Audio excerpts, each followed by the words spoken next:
On est parti pour le point actu hardware de ce jeudi 18 février 2021. Beaucoup de news au programme aujourd'hui, des trucs super sympas et un événement plutôt très important dont on va parler dans les premières news. Le, la, le- Comment ils appellent ça? La sonde envoyée sur Mars, le robot, euh, qui est une des actualités d'aujourd'hui puisqu'il doit arriver normalement ce soir. Donc on croise les doigts. Du coup, au sommaire, aujourd'hui, on aura pour commencer des bons plans avec des jeux offerts sur l'Epic Game Store. Et même pas un, deux jeux offerts sur l'Epic Game Store. Donc allez-y, c'est gratuit. Euh, on aura ensuite ce gros morceau, ce rover, voilà, c'était ça le mot. Le rover Perseverance qui est censé arriver sur Mars ce soir. On va parler un peu de la technologie qu'il embarque et, euh, et de ce qu'il va faire. Et il a un sacré programme.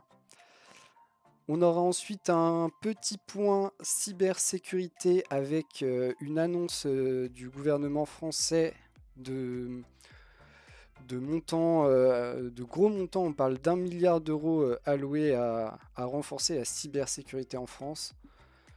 Il y a du travail. Ils seront pas de trop, c'est 1 milliard d'euros. Et c'est quand même important.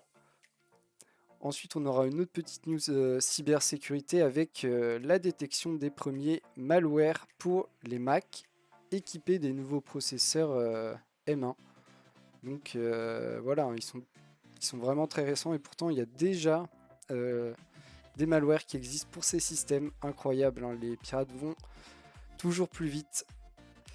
On ne pourra jamais suivre. On continuera avec un casque VR, le Oculus Quest 2, avec des annonces prometteuses, mais peut-être pas. On va en parler. Compliqué, c'est compliqué. Au début, je me suis dit c'est génial, en fait, peut-être pas tant que ça. On aura ensuite un peu de matériel. On commencera avec un bureau, enfin des bureaux, parce qu'il y en aura deux au choix. Des bureaux vraiment axés PC déjà, pas forcément que gaming, mais axés bureau PC. Et un peu cher, mais ils sont sympas. On aura un clavier mécanique qui triche un peu, et très très cher, mais non, je sais pas, très très cher quand même. Sympa, mais très très cher. On aura un boîtier, le petit frère de celui qu'on a vu hier, euh, un Zalman. Hier, on a vu le Z9, si je ne me trompe pas. Ici, c'est le Z3. Il est juste plus petit, mais il ressemble vachement et il est aussi moins cher. Donc, un autre public de visée. On aura une mise à jour très importante, mise à jour de la news qui nous parlait de fiabilité sur les processeurs AMD Ryzen 5000. Euh, ça va, on nous rassure. Fausse information, on se corrige du coup, mais, euh, mais non, ça va. On aura ensuite une petite news, alors ça va être toujours compliqué. News où on va comparer différents processeurs avec différentes cartes graphiques et euh, se demander quel couple processeur-carte graphique est le mieux. Il faut savoir décrypter ce genre de graphique, c'est pas toujours si simple que ça. Vous verrez. On continuera avec Intel. Intel qui communique à propos de sa 11e génération de processeurs de bureau et en même temps de sa 12e. Incroyable, ils font tout en même temps. Euh, on va décrypter ça ensemble. La 11e, on ne sait pas trop. La 12e, elle promet beaucoup, mais on ne sait pas ce que AMD mettra en face à ce moment-là. Donc peut-être, peut-être pas. C'est un peu tôt. La 11e, c'est très très bientôt. On aura une partie carte graphique avec la date de la 6700 XT, la AMD 6700 XT, qui est censée être une carte plus accessible que les cartes sorties dernièrement par AMD, qui sont toutes très chères. Même les prix de base annoncés par AMD qui ne sont pas respectés sont plutôt élevés. Donc on voudrait des cartes plus accessibles. Et Nvidia qui fait une sacrée annonce. Une annonce par rapport à l'utilisation des cartes pour miner de la crypto-monnaie. Ça va être aussi un gros morceau. Vous allez en entendre parler. Ça fait du bruit. Ça fait déjà du bruit. On va en parler aussi un peu. C'est assez simple à comprendre. Mais ça va avoir vraiment des impacts. Et j'espère bénéfique pour nous. Normalement bénéfique pour nous les gamers. Et on finira avec une petite news insolite, une petite filouterie qui n'est pas passée. Vous verrez, c'est plutôt bien essayé, mais ce n'est pas passé. Malheureusement, voilà, il s'est fait prendre. On commence tout de suite avec les bons plans Epic Games, avec le premier jeu offert, Rage 2. Donc je ne connais pas ce jeu. Mais voilà, c'est gratuit, ça fait plaisir. En vrai, ne vous privez pas, hein, c'est gratuit. Vous n'avez même pas besoin de le télécharger, vous avez juste à l'ajouter à votre bibliothèque. Et ensuite, vous choisirez plus tard de le télécharger ou pas. Donc faites-le, pensez-y, parce que c'est tout le temps une période limitée pour ajouter le jeu à la bibliothèque avant qu'il redevienne payant. Ce ne sont pas des jeux tout le temps gratuits, ou juste des offres temporaires. Et le deuxième jeu qui est Absolute Drift. Alors un look très minimaliste pour un jeu de drift, visiblement de conduite, de pilotage. Voilà, à essayer. Encore une fois, c'est gratuit, donc ne vous privez pas, surtout. Ajoutez-le à votre bibliothèque, vous verrez bien plus tard si vous voulez y jouer ou pas. Mais bon, ça fait toujours des petits jeux en plus. On n'a jamais trop de jeux. Je peux vous garantir. Et quand c'est gratuit, ça fait plaisir. Donc, encore une fois, l'Epic Game Store qui nous régale sur PC avec des jeux qui en plus ont l'air plutôt sympas. Hein. Moi, j'avoue que je les connais pas, mais ils ont l'air plutôt sympas. Donc, voilà. Merci à vous, Epic. On vous embrasse. Merci pour les jeux. On continue avec ça me fait très plaisir d'en parler. Je voulais pas trop en parler, donc j'ai un peu attendu le dernier moment, mais là c'est le dernier moment. C'est le dernier moment, on va parler de Persévérance, le rover qui est censé atterrir ce soir sur Mars, censé fouler la Terre martienne peu avant 22 heures. Donc si tout se passe bien, on sait que c'est toujours un moment délicat. Notamment pour Mars, c'est d'autant plus délicat parce qu'il y a eu plein d'échecs plein de problèmes lors de la rentrée dans l'atmosphère. Et de base, une rentrée en atmosphère, c'est compliqué. On est soumis à beaucoup de facteurs potentiellement dangereux, la chaleur, la pression, tout ça. Donc ça peut être des problèmes, mais si tout se passe bien, peu avant 22 heures, il touchera le sol martien. Ce rover est là pour succéder à Curiosity. Alors ils appellent ça aussi un ou une astromobile, un peu comme la Batmobile mais en astro. Donc on y arrive. J'imagine que c'est très tendu en ce moment, notamment à la NASA, qui doit être en attente et en train de croiser les doigts de partout. Donc il doit remplacer Curiosity qui est maintenant un peu vieux, il a 9 ans. Il doit à peu près faire les mêmes choses en mieux. C'est un peu ça le principe. Pour ce faire, il va embarquer plein de choses, plein de technologies vraiment à la pointe. Déjà, on va embarquer, alors, hop, un système de collecte totalement robotisé. Donc, sans avoir à le commander, il va effectuer la collecte d'échantillons, euh, les analyser en partie et ensuite les conditionner, hein, pour qu'ils soient préservés jusqu'à ce qu'on trouve un moyen de les récupérer. Mais déjà pas mal, tout ça sans avoir à le commander, ce qui est souvent le problème, hein. On sait, Mars, c'est pas à côté. Pour envoyer des instructions de commande, c'est pas simple et en plus on a du délai. Donc,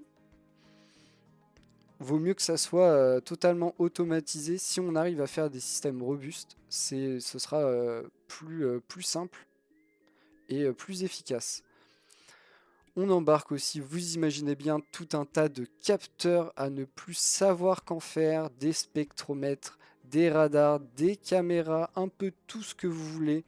Il y a même un microphone, non, vraiment tout ce que vous voulez, hein. Là-dessus, plein de trucs avec des noms incroyables, tels que la Supercam par exemple, qui est l'héritier direct de la Shemcam présente sur Curiosity. Donc ça va capter tout un tas d'informations allant de l'infrarouge, un spectromètre de Raman, Raman, je sais pas. Enfin, voilà, tout un tas d'informations scientifiques pour étudier tout ce qu'on peut d'ailleurs. C'est tellement compliqué d'accéder à Mars que on met le maximum de capteurs possible pour aller récupérer le maximum d'informations. Aucune information ne sera superflue. Tout ce qu'on peut savoir et ajouter à nos bases de données, on le prend. Donc il y aura vraiment tout un tas d'outils à la pointe, des capteurs pour détecter la présence de matières organiques incroyables, iotoxiques, et même déterminer la composition chimique des roches. Donc vraiment, voilà, et encore d'autres, la Mastcam Z, euh, qui peuvent zoomer sur des cibles se trouvant à une distance égale à la longueur d'un terrain de football. Euh, c'est vraiment, franchement, si vous avez un truc le plus pointu possible en termes de capteurs embarqués, c'est ce truc-là, c'est sûr. On est vraiment sur le top du top. Il va pouvoir prendre énormément d'informations dans le but en fait d'essayer d'apporter de la matière à un maximum de secteurs pour pouvoir justement travailler sur les possibilités de Mars, si on peut en faire quelque chose.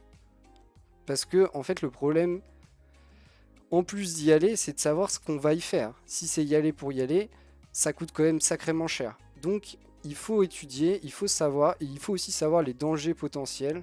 Hop, on passe la pub. J'ai dit on passe les pubs. En plus de ça, on embarque des trucs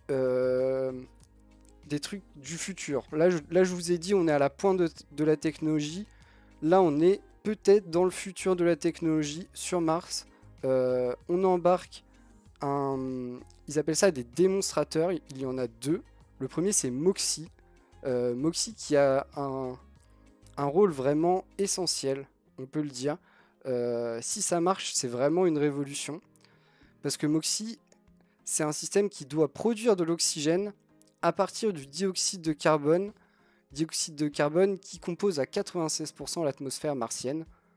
Donc en gros, c'est faire de l'oxygène à partir de ce qu'il a dans l'air, où il est. Ce qui serait quand même sacrément bien, parce que, vous le savez tous, on utilise de l'oxygène pour respirer déjà. Donc produire de l'oxygène à partir de l'atmosphère martienne, ça peut permettre à des potentiels explorateurs humains de respirer, ce qui est quand même pas rien. Et en plus, peut-être que vous ne le savez pas, mais actuellement les fusées sont propulsées par de l'oxygène liquide. Donc en fait, c'est aussi du carburant de fusée. Respirer plus carburant de fusée à partir de l'atmosphère martienne, ce serait quand même un gros plus pour y aller.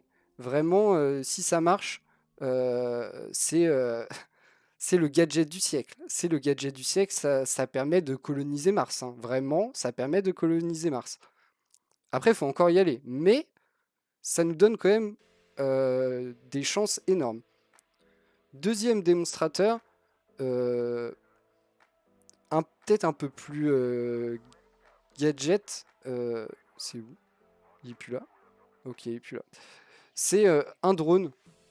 Un drone pour voir, parce que oui, on sait faire des drones sur Terre, mais Mars, c'est pas la Terre. Mars, il n'a pas la même gravité, n'a pas la même atmosphère. On ne sait pas. Donc on tente, on envoie un truc. À quoi pourrait servir un drone? Déjà, dans un premier temps, une exploration bien plus massive qu'avoir un rover qui doit rouler et qui se déplace lentement. Donc ça permettrait d'avoir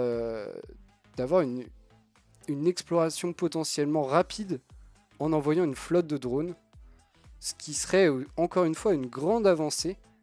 Il faut que ça marche. Il faut que ça marche, on n'est pas sûr, c'est aussi ça, c'est des tests, c'est la recherche, et c'est aussi pour ça qu'on aime la science, c'est parce que on ne sait pas à l'avance les réponses qu'on aura, on ne sait pas les données qu'on aura, on ne sait pas forcément si ça marchera, même si on a fait beaucoup de tests. On l'espère. J'imagine que vraiment actuellement beaucoup de, même si c'est pas trop dans l'esprit scientifique, beaucoup de chercheurs croisent les doigts pour que tout ça se passe bien. Surtout que pour l'instant, il est encore dans l'espace, ce petit rover. Et on sait, hein, les deux phases critiques, c'est le décollage et la phase d'atterrissage, à commencer par la rentrée dans l'atmosphère. Donc on attendra ce soir, normalement à 22h, on devrait avoir les premières informations. Et en vérité, il devrait atterrir avant, entre 5 et 15 minutes avant. Ça dépend de plein de petits facteurs. Mais on saura déjà ce soir si son travail peut commencer. Le dernier truc qu'il faut souligner, c'est que vous avez vu, je vous ai dit, il y a plein de capteurs qui vont récolter plein de données.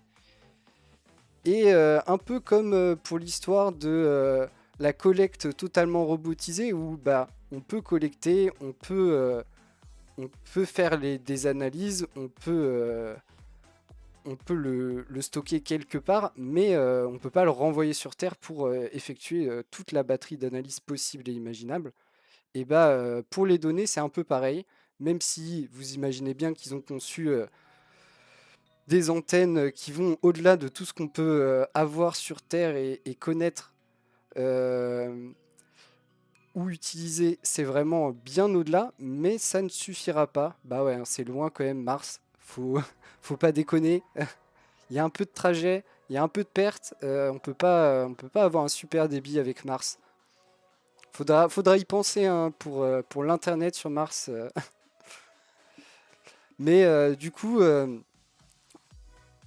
on va en récupérer une partie, oui, mais vraiment une toute petite partie par rapport à ce qui va être stocké en interne sur le rover.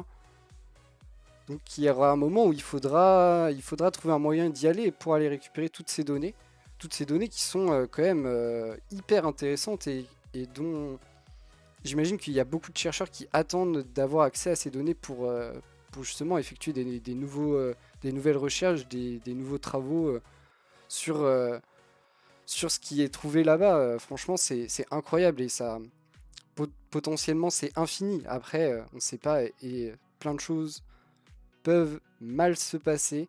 Pour ça que pour l'instant, on est un peu dans l'attente et on attendra ce soir pour être heureux et se dire qu'on va apprendre plein de choses. Et ça me fait vraiment plaisir.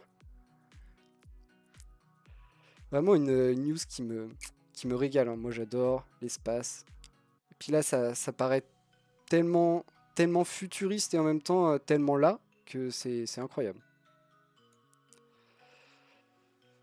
On continue sur de la cybersécurité, c'est un peu moins incroyable, mais voilà, on en a pas mal traité ces derniers temps, donc comme quoi, quand je disais il faudra y travailler, il y a des gens qui pensent comme moi et on voit 1 milliard d'euros débloqués pour la cybersécurité en France. Bon, 1 milliard d'euros, c'est quand même pas mal, hein, on va pas se mentir, hein, c'est beaucoup d'argent. Euh, le problème de ce genre de truc, après, c'est aussi la répartition. Euh, une grande partie va être versée à l'ANSSI. Alors, du coup, je sais pas si vous savez ce que c'est l'ANSSI. Moi, je ne savais pas, je suis allé voir. On en a marre aussi des acronymes. Ça veut dire Autorité nationale en matière de sécurité et de défense des systèmes d'information. J'ai même du mal à le dire. Euh, donc en gros, c'est ceux qui s'occupent de la cybersécurité en France, euh, en gros. Donc ils vont avoir une grosse partie et ils vont essayer de créer des formations, des campus, des points, tout ça parce qu'ils se sont rendus compte que en fait on n'était pas du tout au point, que les mauvaises expériences se multipliaient, non sans blague. Euh, et que bah, si on veut, encore une fois, hein, si on veut être souverain de nos données et de nos réseaux, il vaut mieux s'y atteler parce que les pirates, eux, les hackers, ils traînent pas, hein, ils sont toujours à la pointe, ils sont au travail en permanence et ils trouvent toujours des moyens. Donc si on fait rien, tout va devenir des passoires et c'est pas le but. Et en plus, on a vu que ça peut être dramatique. On voit des systèmes hospitaliers touchés. Ça peut engendrer plein de problèmes qui peuvent impacter tout un tas de gens. On ne souhaite ça à personne, mais, euh, mais effectivement, il faut faire quelque chose. Euh, Encore une fois, hein, là, du coup, on parle de 1 milliard. C'est un peu difficile aussi de mettre en perspective ce genre de, de montant. Hein. 1 milliard d'euros, c'est juste énorme. Mais est-ce qu'on va vraiment réussir à faire beaucoup de choses avec 1 milliard d'euros? Je ne sais pas. Et c'est peut-être aussi ça qui est malheureux. Euh, à savoir que déjà, former les gens, ce serait une étape, ou même sensibiliser avant de former, sensibiliser, c'est déjà une étape assez importante et qui peut déjà faire changer des choses. Euh, mais faut pas sous-estimer, ce sera vraiment un des problèmes dans, dans les années, voire siècles à venir, forcément, avec le développement des réseaux, des systèmes d'information et la venue au tout numérique. On est de plus en plus entouré euh, d'objets connectés avec des capteurs où on ne maîtrise pas forcément tous les tenants et aboutissants. C'est ça peut être compliqué et ça va pas décroître. Hein. On va avoir de plus en plus d'objets connectés autour de nous. C'est en tout cas, c'est comme ça que se préparent les choses actuellement. C'est la voie qu'on est en train de prendre. Et d'ailleurs, on continue avec la cybersécurité et bah, les premiers malwares pour les nouveaux Mac équipés des puces M1. Et pourtant, ces ordinateurs se basent sur quelque chose qui n'est pas vraiment existant et ils ont que quelques mois en fait. Et pourtant, on a déjà détecté, enfin je dis on, mais en fait c'est un monsieur qui s'appelle Patrick Wardle, qui est chercheur en sécurité, et qui est le premier à avoir détecté un virus qui pouvait cibler ces appareils. Donc il faisait des recherches dans une base de données de code malveillant, et il est tombé sur un truc qui s'appelait GoSearch 22.app, et en fait c'était un malware. Alors c'est pas un malware très méchant, on est loin du rançon logiciel. On est sur les petits malwares bien chiants qui viennent collecter des données et vous mettre des pubs quand vous en avez le moins envie. Vous connaissez sûrement ça. Euh, donc pas très vilain, mais tout de même, ça montre que les pirates ils traînent pas. Ils ont déjà fait la transition et mis une version compatible pour infecter ces nouveaux appareils qui représentent une partie très minoritaire du parc informatique mondial. Donc ça veut dire qu'ils ont du temps à perdre quand même. Surtout pour des petits trucs comme ça. On est quand même sur le genre de malware qui va chercher une plus large diffusion possible avant toute chose. Du coup, voilà. Ils avaient quand même le temps de faire la petite version pour les Mac M1. Petit problème supérieur, c'est que les hackers ils sont au point visiblement, mais les antivirus pas trop encore, et leur performance sur ces nouveaux Mac sont 15% inférieurs à ce qu'ils étaient sur les anciens et ce qu'ils peuvent être sur les Windows. Donc en plus les antivirus sont clairement pas encore arrivés à la mise à jour pour être optimal sur ces supports. C'est encore une fois un signe qui ne trompe pas. Les hackers ont un coup d'avance et on le voit encore ici très largement. À croire que eux ils avaient le temps. Moi je dis ça, je dis rien. On continue avec un casque VR, et on parle de l'Oculus Quest 2, le casque de Facebook. Alors, je vous avoue que j'ai failli me faire avoir sur cette news. J'ai commencé cette news comme ça, comme vous, en voyant le titre, qui nous dit qu'on pourrait prochainement profiter d'un taux de rafraîchissement de 120 Hz. 120 Hz. 120 Hz, ça veut dire moins de problèmes de motion sickness, moins de problèmes de maladies, et une expérience toujours plus agréable pour l'œil humain. Mais ensuite, j'ai continué la news, et déjà on nous dit dans ce début de news que initialement c'était 72 Hz. Quand il est sorti, c'était 72 Hz. Et qu'ils l'ont fait passer à 90 Hz grâce à une mise à jour logicielle. Du coup, on en déduit quoi? On en déduit que le matériel de base était capable de fournir 90 Hz et qu'ils l'ont juste bridé. Ok. Ici, c'est encore la même chose. Et du coup, dans la suite de l'article, on nous dit que de base, le matériel peut atteindre les 120 Hz depuis le début. Quand ils l'ont sorti à 72 Hz, les écrans à l'intérieur pouvaient déjà faire du 120 Hz. Du coup, on se dit bah pourquoi ils se sont fait attendre avec leur mise à jour? Et bah parce qu'il y a une batterie. Et ouais. Et 120 Hz, ça consomme plus d'énergie. Et la batterie, elle dure pas longtemps du coup. Donc à voir. Il faudra que ça soit testé. Sur le papier, 120 Hz, en vrai, c'est bien. Quand on a des écrans aussi près des yeux, il faut des bonnes résolutions et une haute fréquence de rafraîchissement si on veut que l'expérience soit la plus sympa possible pour tout le monde. Mais si on sacrifie la batterie, je sais pas. À tester. Peut-être qu'ils ont trouvé aussi des moyens d'économiser de l'énergie. Mais dans ces cas-là, pourquoi ne pas le dire? On verra. On attendra que des gens testent, que les gens se plaignent ou pas. Et on verra si c'est une bonne idée ou pas.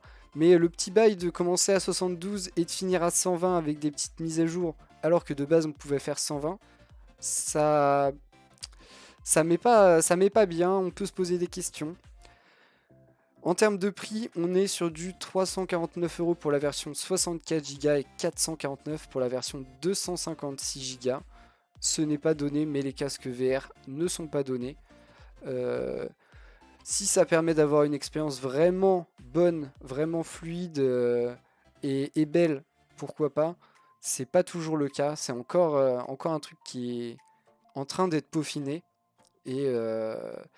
Mais les casques VR du futur promettent beaucoup. La VR qui a encore du mal à vraiment devenir massive, hein. Ça reste un peu un marché tout petit où très peu de gens y ont accès. En même temps, c'est pas donné. On continue avec du matériel pas donné, mais bon, c'est un bureau. Souvent, on est prêt à mettre plus d'argent dans un bureau. On est ici sur le RGO Touch. Un bureau clairement orienté bureau PC. Pas forcément gaming, pas forcément, mais PC. Parce qu'on a la fameuse surface de tapis de souris qui recouvre l'intégralité du bureau. On va même avoir des prises USB et USB-C ici. Vous avez un tiroir. Ça par contre c'est pas mal et souvent c'est pas le cas. Vous avez un tiroir ici au milieu. Ça c'est plutôt malin. Un vrai tiroir, hein, pas un truc pour mettre des câbles. Hein. Un vrai tiroir. Un vrai grand tiroir. Il est disponible en deux tailles, 120 et 140 cm. Qu'est-ce qu'il a? Ah oui, il est réglable en hauteur aussi. Il est réglable en hauteur. Donc ça, c'est de plus en plus courant. Du coup, c'est cher, hein. Du coup, vous imaginez. Euh, c'est des petits boutons tactiles pour régler la hauteur, incroyable, de 73 cm à 118 cm de hauteur. Euh, et voilà. Et sinon, il coûte la bagatelle de 700 € pour le format 120 cm et 800 pour le 140. À noter qu'ils ont aussi ajouté, ça peut être un peu gadget, mais certains y verront un intérêt, un emplacement sur le dessus qui est recharge sans fil, donc par induction. Certains peuvent y trouver un intérêt, hein, pour un téléphone ou même une souris. Pourquoi pas. Mais bon, c'est cher forcément. On est sur du bureau déjà plutôt orienté haut de gamme. Ensuite, il est réglable en hauteur. Forcément, on est sur des tarifs chers. Mais sinon, c'est plutôt sympa. Et la petite idée du tiroir, c'est malin. Souvent, on n'y pense pas. Mais un petit tiroir, ça met bien. Au pire, on met rien dedans. Mais on l'a. On peut mettre des trucs dedans. On peut mettre un clavier de secours dedans. Je sais pas. Non, mais ça peut servir. Et en vrai, on voit qu'il est pas si épais que ça. Du coup, c'est une bonne idée. J'approuve. J'approuve les tiroirs. On continue avec un clavier. Alors, pas sûr. Pas sûr de ce clavier. On est chez Cupad. On est sur du clavier haute technologie. On est sur du prix de clavier haute technologie. Je vais vous le donner tout de suite le prix, comme ça ce sera fait. 199 € pour ce clavier. Alors pour ce prix-là, par contre, vous avez quand même des trucs sympas, hein. Vous avez un vrai beau clavier, format grande taille, avec tout. Vous avez le dessus qui est une plaque d'aluminium bien finie. Toutes les finitions sont très belles. Le produit est de bonne qualité, voire très bonne qualité. On est sur des touches optiques mécaniques. Et en fait, ils ont voulu faire un truc un peu étrange. Ils ont voulu, si vous connaissez un peu les claviers mécaniques, vous savez qu'il y a deux grands formats classiques de touches. On a les switches linéaires et les switches clicky. La différence, c'est qu'il y en a un où vous sentez à un moment où ça fait clic et pas l'autre. Voilà, incroyable. Bon, il y en a aussi un qui fait plus de bruit que l'autre, mais c'est autre chose. Et en fait, la promesse de ce clavier, c'est de pouvoir passer de l'un à l'autre quand vous voulez. Grâce à cette poignée un peu étrange blanche en haut à droite du clavier. Donc, déjà, on peut se poser la question, est-ce qu'il y a vraiment des gens qui font ça? Déjà. Je vous avoue que moi, j'ai pas un clavier mécanique, donc je suis peut-être pas le mieux placé pour répondre à cette question. Mais je me suis toujours dit que quand on prend un clavier mécanique, et bah, soit on préfère les touches clicky, soit les touches linéaires. Enfin, on fait pas, ou alors on en fait un vraiment qui coûte cher et on mixe. Mais là, passer de l'un à l'autre, c'est quand même un peu une idée étrange, je trouve. Mais bon, on peut dire qu'au moins ça a le mérite d'exister. Le truc, c'est que c'est quand même très cher, parce qu'on est sur 199 €. Et, autre petit problème, c'est que du coup, on peut faire passer d'une sensation à l'autre, mais on fait tout passer. C'est soit ils sont tous linéaires, soit tous clicky, et on peut pas définir certains qui changent et pas d'autres. Du coup, je me dis quand même que c'est pas pour grand monde, que c'est très cher, et que pour les tryharders infinis des claviers mécaniques, et bah ils vont le faire eux-mêmes, ils mettront les switches qu'ils veulent, et à la limite ils prendront des claviers où on peut retirer les touches à n'importe quel moment et les changer, et ils feront bien ce qu'ils veulent. Je trouve que c'est quand même, ça fait un peu gadget, et malheureusement le produit il empathie un peu de ça, parce que sinon c'est un beau clavier, il est là on le voit pas, mais il a même un repose-poignet aimanté fourni.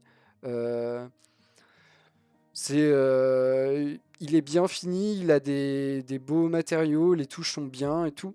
Le rétroéclairage est soigné. Voilà. Autre petit bémol, encore une fois, on est sur du très haut de gamme de clavier et c'est un clavier filaire, mais on ne peut pas débrancher le câble côté clavier.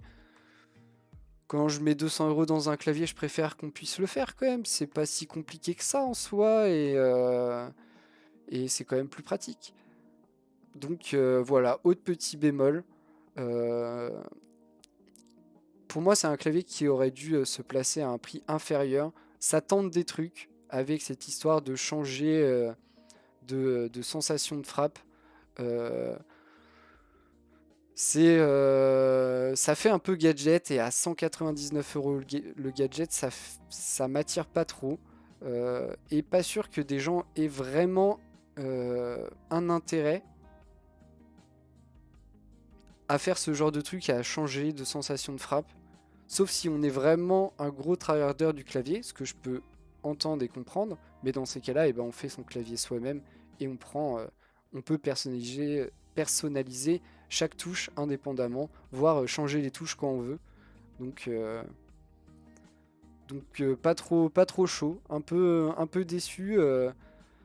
À moins cher, pourquoi pas? Parce que sinon, c'est un très bel objet. Il est un peu lourd, il fait 1,5 kg, quasiment 1,5 kg.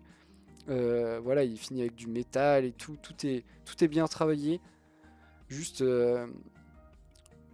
juste des idées un peu, je sais pas étranges, mais je me demande à qui ça peut vraiment être destiné. Et bah, du coup, un prix un peu salé, hein, par contre. On continue avec du boîtier. Hier, on a vu le Z9. Le Z9 qui, en vrai, ressemblait un peu à ça. Pas exactement. Là, on est sur le Z3, donc c'est les mêmes bails. Même idée, sauf que hier, le Z9, c'était une tour énorme. Ici, on est sur une tour beaucoup plus standard. Du coup, bah, on a moins de place aussi. Il coûtera moins cher, il sera à 70 €. Vraiment, là, on est sur du ultra classique. On est vraiment sur de l'ultra classique en termes de tour. Vous ne pourrez pas y mettre les plus grandes cartes graphiques du monde, ni les plus gros ventirades du monde. Et il ne sera pas compatible avec tous les radiateurs de water cooling possibles. Mais il coûte seulement 70 €. Donc, et il est quand même bien fini, avec des beaux matériaux. On a la vitre pleine taille sur le côté, et ça reste du Zalman, hein. C'est un peu le compromis entre pas trop cher et bonne qualité Zalman. C'est des trucs qu'on recommande souvent pour des configs où on veut pas mettre trop d'argent et ça reste une valeur sûre. Donc c'est des bons petits boîtiers. C'est des bons petits boîtiers. On continue avec une erreur de ma part, pas vraiment, mais on revient sur nos propos parce qu'on a eu des nouvelles informations. On parlait de probables soucis de fiabilité, notamment sur les Ryzen 9, après les chiffres donnés par un assembleur de PC. Et voilà, on a récupéré des chiffres bien plus conséquents et on tombe à des valeurs bien plus normales. Là où avant on avait... Le problème c'est qu'on avait des tout petits échantillons, on était sur 50 unités pour les modèles haut de gamme et 100 ou 120 pour les plus bas de gamme. Là on va être sur des énormes quantités et on arrive à des pourcentages bien plus raisonnables. Donc voilà, hein, pas de problème de fiabilité, juste une coïncidence statistique, ce qui peut arriver, mais il y a aucun problème, vous pouvez les acheter les yeux fermés, ils sont tout aussi fiables, voire, vous voyez, plus que les générations précédentes. Donc, si vous en trouvez à des prix intéressants, vous pouvez les acheter. On continue avec un petit comparatif. Vous savez que j'aime ces comparatifs qui nous montrent plusieurs processeurs, plusieurs cartes graphiques et qui nous demandent c'est quoi le mieux pour jouer. Souvent, on se rend compte que aller chercher des processeurs très chers, ça n'aide pas. Mais par contre, la carte graphique a souvent beaucoup d'influence. Ici, c'est assez marrant parce qu'on va aller comparer des Ryzen 5 de plein de générations différentes avec différentes cartes graphiques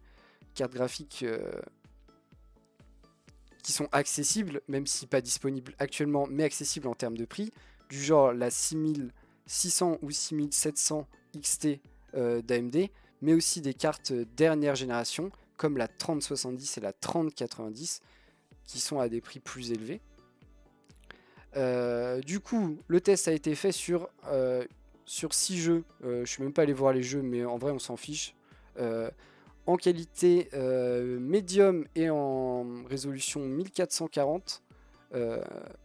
Et voilà les tests. Alors, on va commencer en bas. On va commencer avec les cartes qui ne coûtent pas cher.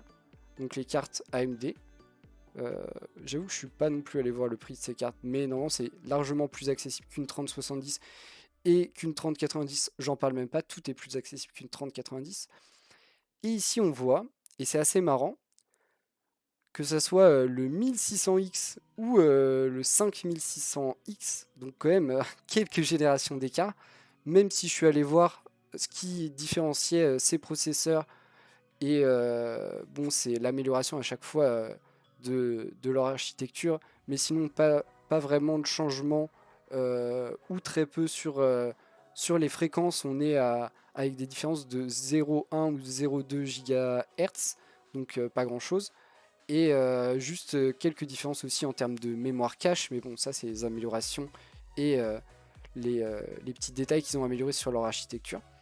Donc on voit ici, on est quand même en 1440p, on n'est pas en Full HD, on est au-dessus, donc on commence à être sur des résolutions exigeantes, que peu importe, elles ont pareil. Le Ryzen 5 1600X, alors je sais plus non plus quand il est sorti, mais il commence à se faire vieux. Il a juste une image par seconde de moins que le toute dernière génération, en moyenne, sur 6 jeux. Donc c'est assez incroyable. Et pareil pour la 5700 XT. En fait, qu'est-ce que ça veut dire? Ça veut dire que ces processeurs arrivent à tirer le plein potentiel, que même celui-là, il va tirer le plein potentiel de cette carte. Et on voit qu'après, sur des cartes plus puissantes, avec plus de performance, et bah les écarts se creusent, parce que là, du coup, on arrive sur des cartes plus performantes qui peuvent aller plus loin, mais il faut aussi le couple il faut que le couple tienne, il faut que le processeur soit aussi performant. Et effectivement, le 1600X commence à pâtir un peu et encore plus sur une 3090 qui a encore plus de performance potentielle. Donc en fait on voit l'importance du processeur tout de même pour jouer et c'est intéressant parce qu'en général je vous dis voilà on s'en fout, vous prenez n'importe quel processeur à 6 cœurs et ça fera très bien l'affaire. C'est vrai en général. Effectivement, si vous en prenez un vraiment vieux, vous allez avoir des pertes. Et suivant le couple que vous avez, il faut tout ça, il faut le dimensionner de manière appropriée, forcément. En même temps, d'un autre côté, j'ai envie de vous dire qui irait mettre une 3090 et un Ryzen 5 1600X qu'ils se dénoncent tout de suite. Mais effectivement, si on a une carte graphique très puissante, il faut avoir au moins un processeur récent pour qu'il arrive à tirer le plein potentiel de la carte. À noter que dans tous les cas, une 3090, vous irez pas chercher le plein potentiel de la carte juste en jouant à des jeux vidéo, ou alors il faudra aller sur des résolutions plus élevées ou activer du ray tracing sans le DLSS ou des trucs comme ça. Sinon, elle n'arrivera pas à saturer. C'est quand même un sacré monstre qui coûte une sacrée somme.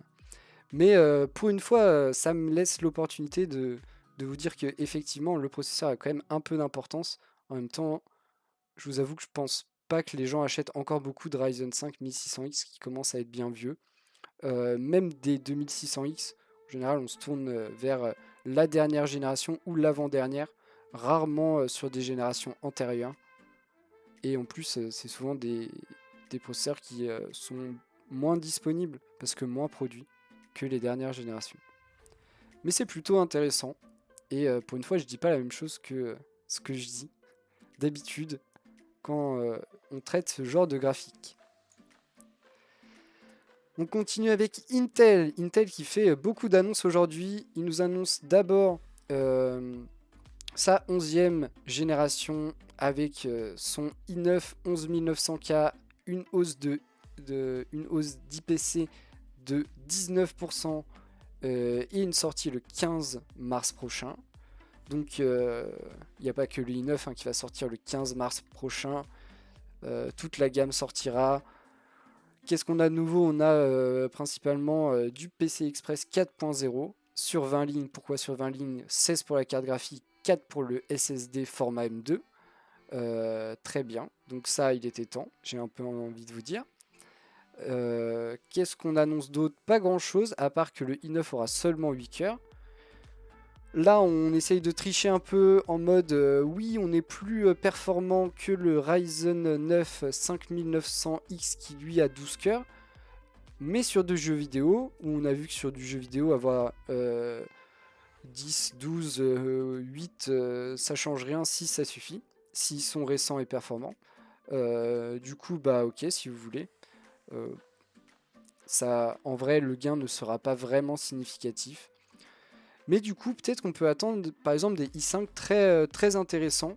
Pour une fois où on va peut-être se dire que les produits les plus intéressants seront peut-être pas forcément les plus haut de gamme. Et même peut-être, du coup, le i5 11400 qui devrait être le i5 le plus accessible, qui peut être une petite pépite s'il a des performances au rendez-vous. Et un prix qui n'est pas trop haut aussi, comme c'est le cas actuellement.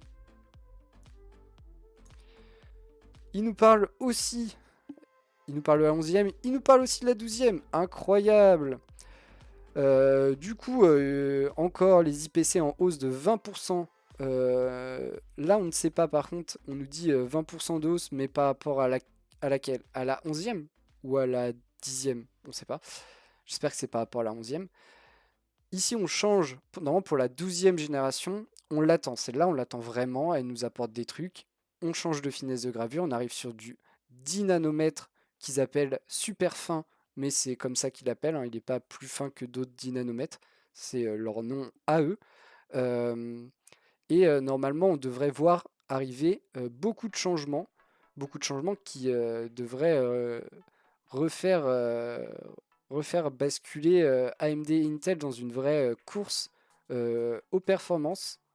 Parce que ici on promet, donc déjà on aura le PCI Express 4.0, j'espère bien, hein. Attends, on le met là, on va pas l'enlever après, mais on aura surtout la DDR5, et ça promet beaucoup, de la DDR5 qui pourrait être jusqu'à 4800 MHz, supporté nativement par certaines cartes mères haut de gamme, et pour des moins haut de gamme ce sera seulement 4000 MHz seulement.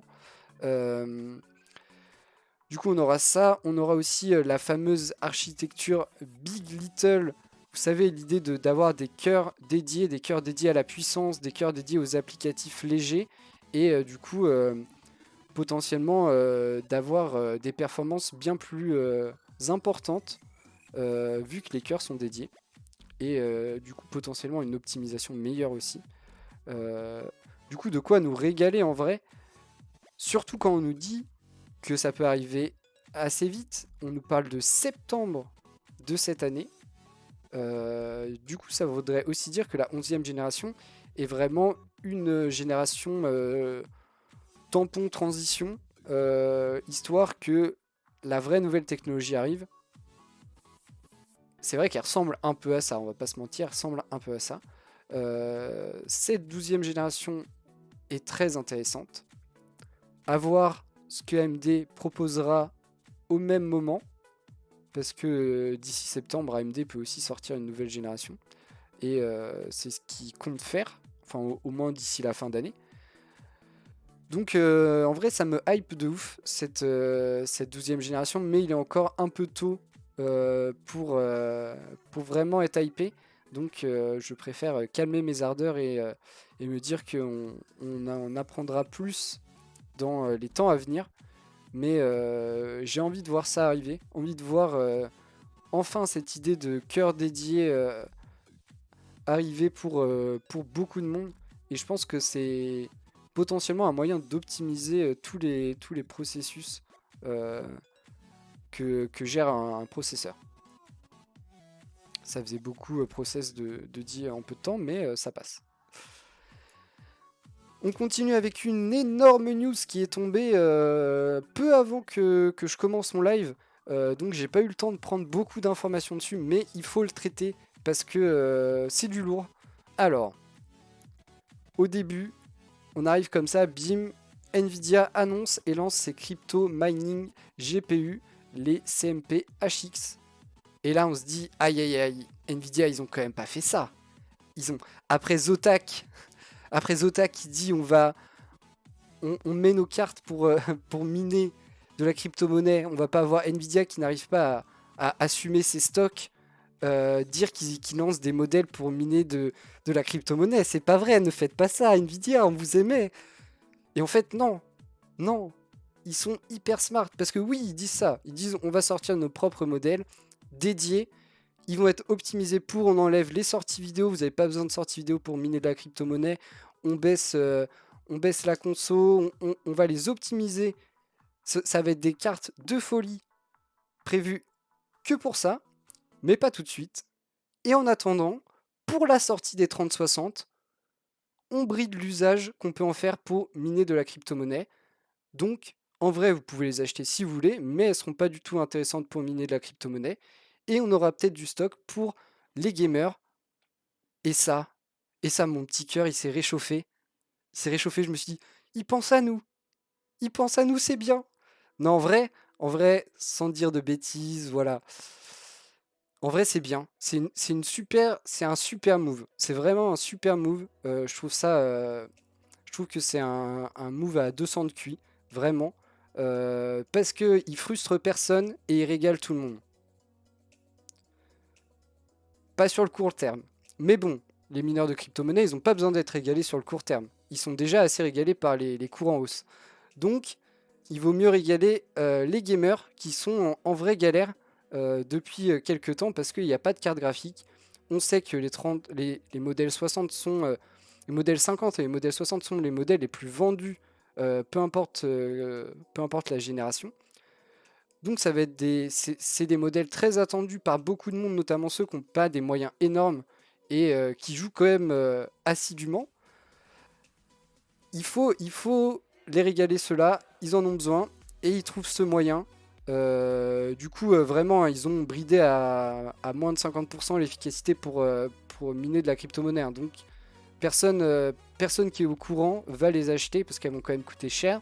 Et il y en aura quand même, rêvez pas, il n'y en aura quand même pas beaucoup de disponibles. Mais c'est un moyen d'avoir peut-être un peu plus de stock et de faire une vraie sortie avec des vrais stocks, de la vraie disponibilité. Vraiment plein de gens qui peuvent mettre la main dessus et dire après, la carte est trop bien. Et ça c'est la pub qu'a besoin Nvidia en ce moment et qui a besoin beaucoup d'acteurs du secteur de l'informatique parce que les stocks sont compliqués, la pénurie est toujours présente et ça commence à être pesant. Et en plus de ça, ils promettent des magnifiques cartes prévues vraiment pour miner de la crypto-monnaie, optimisées au maximum avec les technologies et le savoir-faire Nvidia. Donc des cartes vraiment qui promettent pour n'importe quel mineur de crypto-monnaie. Et ça, c'est bien. C'est bien. C'est ce qu'il faut faire. C'est comme ça qu'il faut parler aux gens. Bien joué. On continue avec dernière petite news carte graphique avec l'annonce d'AMD de la sortie de sa RX 6700 XT le 18 mars. Normalement, à cette date, sera disponible des cartes MBA, donc made by AMD, et des cartes custom faites par d'autres. On verra ce qui lancera d'ici là. À noter que actuellement, il y a eu encore très peu de cartes RX 6000 de disponibles. Et voilà, hein, celles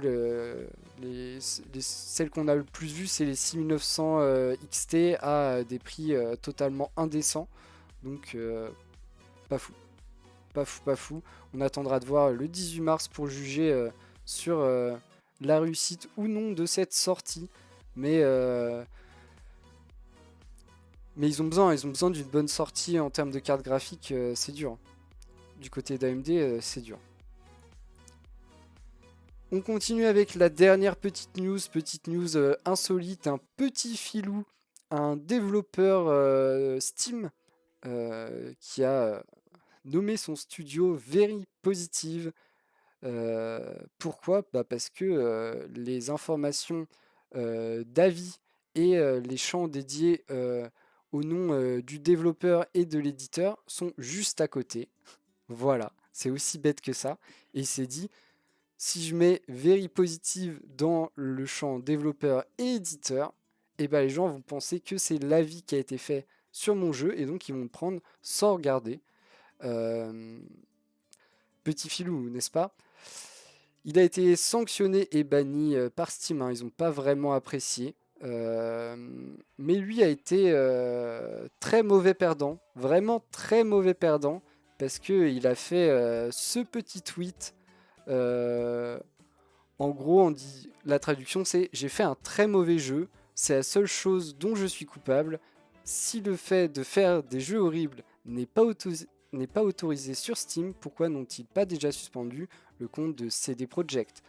Voilà, très mauvais perdant ce monsieur qui a juste gratuitement trash talk CD Projekt parce qu'il s'était fait avoir sur sa petite sa petite tricherie, on va dire ça comme ça, mais voilà, hein, c'est pas pas très malin et de faire ça publiquement encore moins. Mais l'idée de base, fallait y penser. Dommage de le prendre aussi mal. Voilà qui conclut notre point actu hardware du jour. J'espère que vous avez apprécié, un peu plus long que d'habitude, mais beaucoup de news et il y avait Persévérance quand même, le rover Persévérance qui arrivera bientôt et aussi fameuse annonce Nvidia qui est arrivée au dernier moment. Il fallait en traiter, hein, c'était important, c'est vraiment un gros move. Et voilà, j'espère que vous avez apprécié. Comme d'hab, n'hésitez pas à faire des retours. Je lis tout et réponds tout avec grand plaisir. Et on se retrouvera demain pour le dernier point actu hardware de la semaine.